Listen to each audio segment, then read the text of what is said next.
bringing the people behind our food to life.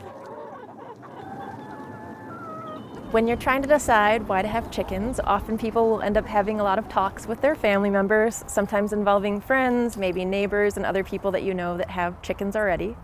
One of the most wonderful things is that having chickens is really inexpensive.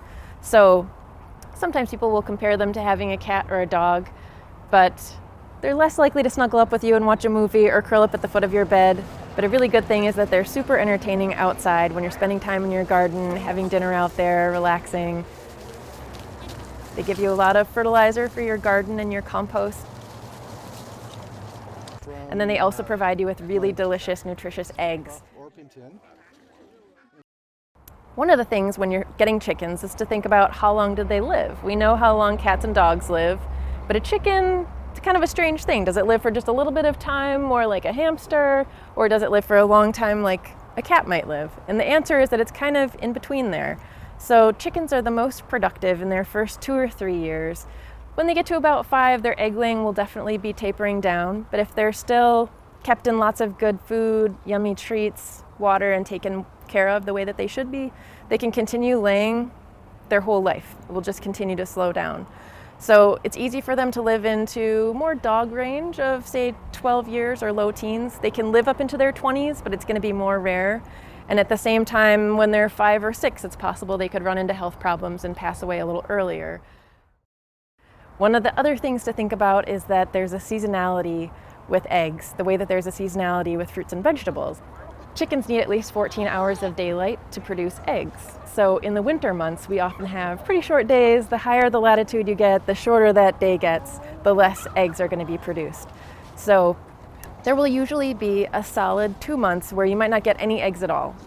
And it's at a time of year when you're wanting to eat a lot of quiches and pancakes and you're spending a lot of time inside. So it can be kind of a frustrating, strange thing to learn in the beginning and to realize that there's something to that Easter egg hunt where in the spring the days are getting longer, there's lots of greens and seeds and bugs out, and that's when chickens are really getting into the swing of things and will really pick up production and produce heavily through the summer, tapering in the fall.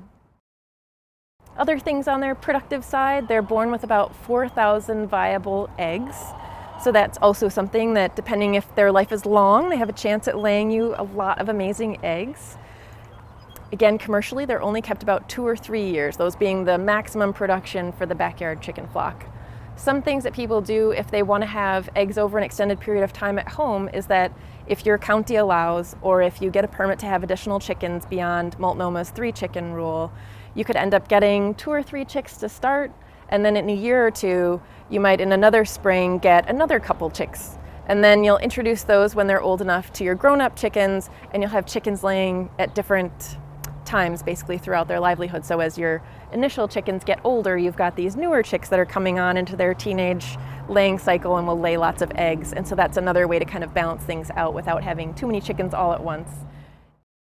One of the other topics that you'll probably end up talking about is whether you're going to raise chicks from their day old or a few days old little fluffy chick bodies, or whether you're going to get teenage hens. We've got some teenagers walking around out here, so that's another option, is that you can get birds that are what's called a pullet, which is that teenage age.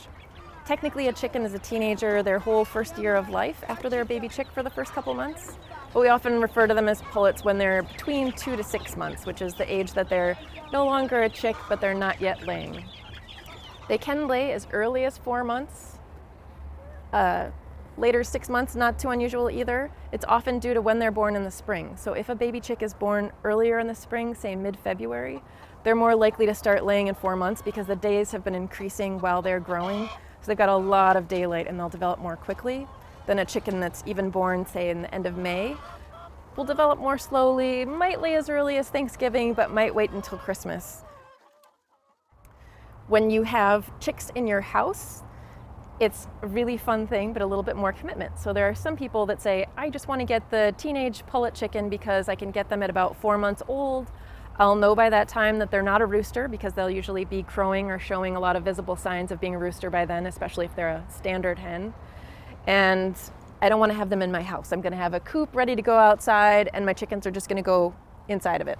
Sometimes people have travel that's coming up in the spring, a number of reasons why they might not want or be able to have baby chicks in their house. if you do decide to have baby chicks in your house, it's really fun. So I will say that. It's adorable. When you first get them, there'll be these little tiny puffs of downy feathers. They're super sweet. Before they have feathers, actually, just their downy fluff. And they will often just kind of be sitting there peeping, looking around. They might be eating or drinking, and then suddenly they're just totally asleep. It looks like they may have passed away, but they're just taking a very serious nap. And then all of a sudden they'll be back up again and looking around for their buddies and eating and drinking. Very adorable. You watch them growing all the time. There's times where it looks like they're staying the same age, and then all of a sudden you'll realize that there are all these feathers and they're getting bigger, and there's times where they look incredibly awkward. Some might say dorky. Of course, they don't think so. They're getting to think they're cooler and cooler every day. And they get more active too. So if you start out with a smaller brooder box that might be a wash tub or a Rubbermaid or even a recycling box, cardboard boxes work really well too.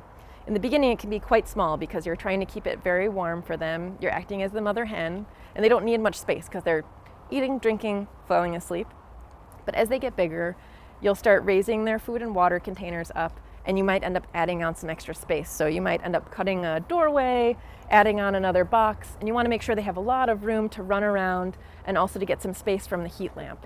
Sometimes when you get chicks, especially if you're trying to get different breeds, you may end up getting some chicks that are super young, and then there are some that might be a couple weeks older but look the same age or get along just fine. Sometimes there'll be even bigger age ranges than that.